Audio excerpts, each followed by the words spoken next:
In today's edition of Running Oracle on Docker, I'm taking a closer look at a rather unique feature of Oracle databases that run on Docker, and that's the dbconfig directory.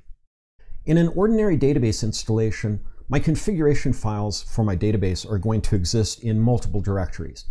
If I wanted to make a copy of the database, I need some or all of those files, including the password and server parameter files I'd find in my Oracle Home/DBS directory, and perhaps my listener and TNS names Aura files that I would find in the TNS admin directory.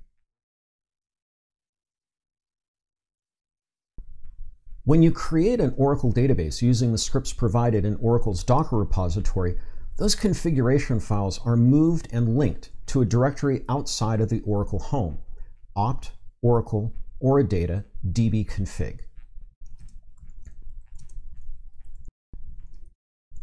Below this directory is a database-specific subdirectory that includes these database configuration files.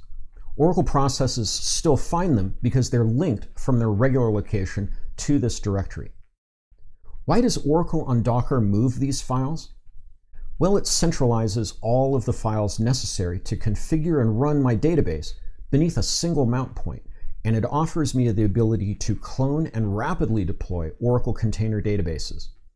I demonstrate how to do that in another video in this series. Thanks for watching. If you have questions about this video in particular, or any questions about running Oracle databases on Docker, please feel free to leave a comment down below. Also, subscribe to this channel if you find the content interesting and you'd like to be informed when I post new videos about running Oracle on Docker containers. Thanks again.